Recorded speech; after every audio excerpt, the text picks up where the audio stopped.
Third हमारे पास जो point है वो है एक्सपोर्ट का, कि किस तरीके से हम एग्रीकल्चरल प्रोडक्ट्स को जो है एक्सपोर्ट कर एक अपने मुल्क में इकोनॉमी के कंट्रीब्यूट कर सकते हैं। वहां पर हमने देखा है कि एक रिपोर्ट के मुताबिक FY 2024 के मुताबिक जो पाकिस्तान की एग्रीकल्चरल एक्सपोर्ट्स हैं वो $8 बिलियन तक जाकर पहुंची हैं, जो कि एक अच्छी खासी रकम होती है किसी भी मुल्क में एक्सपोर्ट के लिए। अब यहाँ पर जो है राइस का, क्योंकि पाकिस्तान की मेजर एक्सपोर्ट में राइस, व्हीट और कॉटन तीन आते हैं, मगर इस रिपोर्ट के मुताबिक के राइस जो है वो एक मेजर किरदार अदा किया था, जिसमें $8 बिलियन में से $4.3 बिलियन सिर्फ राइस की एक्सपोर्ट से हमें मिला था। तो आप देख सकते हैं कि राइस को कितना ज्यादा पाकिस्तान में ग्रो किया जाता है, और इसको एक्सपोर्ट करने में हमें जो है $8 बिलियन मिले थे, जो कि एक अच्छी खासी बजट है, हम अपनी इकोनॉमी को स्टेबल कर सकते हैं। ठीक है, तो एक अच्छा एक्सपोर्ट रेशियो, सिर्फ $8 बिलियन हमें जो है एग्रीकल्चरल प्रोडक्ट को एक्सपोर्ट करने से मिले हैं। दूसरा हम यहाँ पर देखें ग्लोबल रैंकिंग के बारे में, तो पाकिस्तान एक ऐसा है, पाकिस्तान उन मुल्कों में शुमार होता है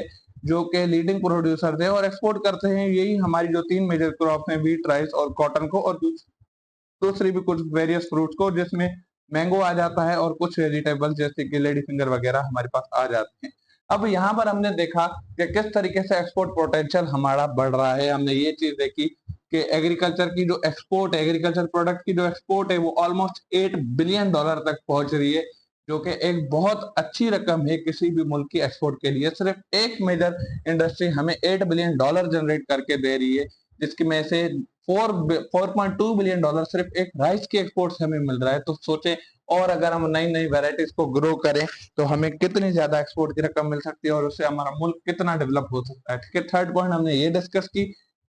फोर्थ पॉइंट पे हमारे पास है rural development and food security. अब रूरल डेवलपमेंट से मुराद जो गांव देहात हैं उनकी जो है किस तरीके से वो डेवलप होते हैं वो चीजें देखेंगे, और फूड की प्रोडक्शन को देखेंगे, बढ़ती हुई पॉपुलेशन को किस तरीके से हम उनके लिए एक स्टेबल फूड चेन बना सकते हैं। ठीक है, अब यहाँ पर क्या रहा है, agriculture ensure the production of the stable food. Stable food वो फूड होते हैं जो हम खा पी सके, मतलब कि व्हीट, राइस, मेस वगैरह।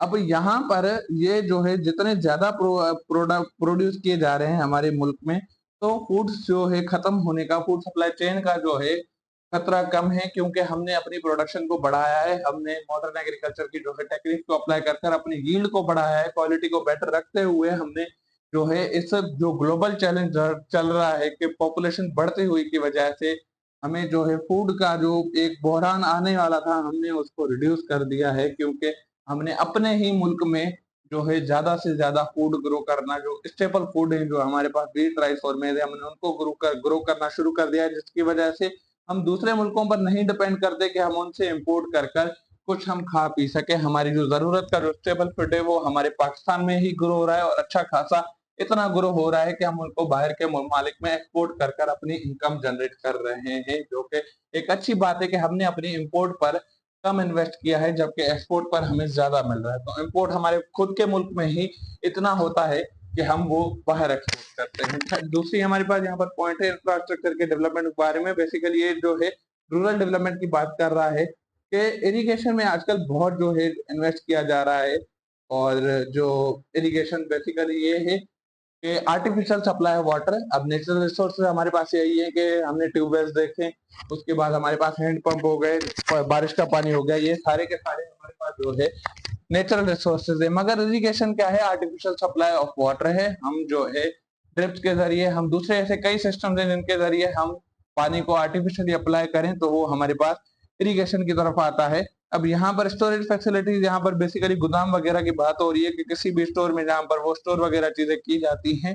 ट्रांसपोर्टेशन, जो हमारे पास ये व्हीकल्स, हैवी व्हीकल जो ट्रांसपोर्ट वगैरह करते हैं, ये सारे के सारे जो है मार्केट एक्सेस को बढ़ाते हैं। ये क्या करते हैं, ये वही रूरल डेवलपमेंट में काम करते हैं। रूरल डेवलपमेंट बेसिकली ये वही बात कर रहा है कि किस तरीके से गांव में रहने वाले लोगों को एम्प्लॉयमेंट प्रोवाइड कर कर इन्वेस्टर्स अपने गांव में आकर उनका प्रोजेक्ट वगैरह लगाते हैं, तो लोग उनसे ज्यादा अवेयर होते हैं, लोग अपनी जो है इनकम जनरेट कर कर अपना बेटर फ्यूचर बनाते हैं। ये उस तरफ की तरफ इशारा दिया जा रहा है। ठीक है, समरी देख लेते हैं कि किस तरीके से जो है पाकिस्तान की एक इकोनॉमी में एग्रीकल्चर का एक मेजर जो है किरदार है। वो हमने देखा कि इकोनॉमिक ग्रोथ बहुत अच्छे से हो रही है। हमने पीछे डिस्कस किया कि ऑलमोस्ट जो है 25% का एक जो है ग्रोथ जीडीपी में हमारे सिर्फ एग्रीकल्चर का रेशो है।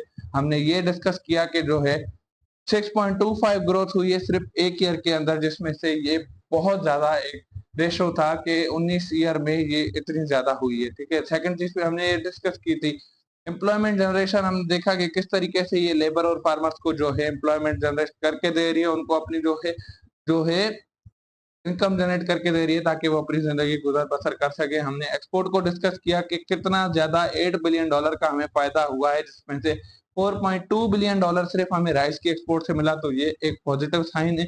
Continued invest in farming technique, अब ये जो इन्वेस्टमेंट की बात हो रही है बेसिकली गाँवों की बात हो रही है, किस तरीके से उनमें नए प्रोजेक्ट्स आकर उनमें जो है उनका इंफ्रास्ट्रक्चर जो है उनको जो है अब वहां पर इंफ्रास्ट्रक्चर से मुराद उनके रोड वगैरह बनेंगे, उनके जो ड्रेनेज सिस्टम है उनको डेवलप किया जाएगा ताकि जो प्रोडक्ट वहां पर बनेगी उसके लिए सारी की सारी फैसिलिटीज वहां पे अप्लाई की जाए। तो यहाँ पर ये बेसिकली उस सेक्टर की बात हो रही है। आज हमने ये डिस्कस किया कि एग्रीकल्चर का स्कोप क्या है, किस तरीके से वो पाकिस्तान की इकोनॉमी के मेजर कंट्रीब्यूशन करता है। हमने देखा कि एग्रीकल्चर किस तरीके से और कितना जो है एम्प्लॉयमेंट रेशो हमें जनरेट करके देती है, कितने लोगों को एम्प्लॉयमेंट देती है। दूसरा हमने डिस्कस किया कि किस तरीके से हमारा जो एक्सपोर्ट में एक कंट्रीब्यूशन है।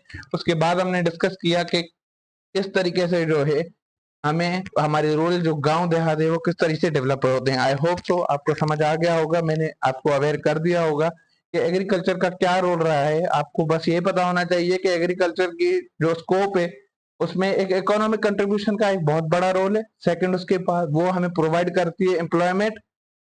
अनएम्प्लॉयड का रेशो अभी कम है क्योंकि एग्रीकल्चर ऑलमोस्ट 37% एम्प्लॉयमेंट जो है प्रोवाइड करती है अनएम्प्लॉयड पीपल्स को। ठीक है, पीपल को। उसके बाद हमने डिस्कस किया एक्सपोर्ट को कि किस तरीके से, आपको सिर्फ ये 4 पॉइंट याद कर दिए कि एग्रीकल्चर का स्कोप ये है कि वो इकोनॉमी में अच्छा खासा कंट्रीब्यूट करती है। उसके बाद हमने देखा कि ये एम्प्लॉयमेंट प्रोवाइड करती है। नंबर थर्ड पर हमने डिस्कस किया कि एक्सपोर्ट करती है। नंबर फोर हमने देखा कि रूरल डेवलपमेंट और फूड सिक्योरिटी को प्रमोट करती है कि किस तरीके से हमने अपने मुल्क में ही इतनी ज्यादा क्रॉप को ग्रो कर लिया है कि हम इम्पोर्ट उन क्रॉप को इम्पोर्ट नहीं करते बल्कि हमारे पास इतनी ज्यादा वो प्रोड्यूस होती है कि हम उनको एक्सपोर्ट करते हैं। तो आज की वीडियो में हमने ये डिस्कस किया कि क्या था एग्रीकल्चर का जो है स्कोप। इंशाल्लाह हम अपनी नेक्स्ट वीडियो में लेंगे। जब तक अपना बहुत सारा ख्याल रखिएगा, दुआ में याद रखिएगा।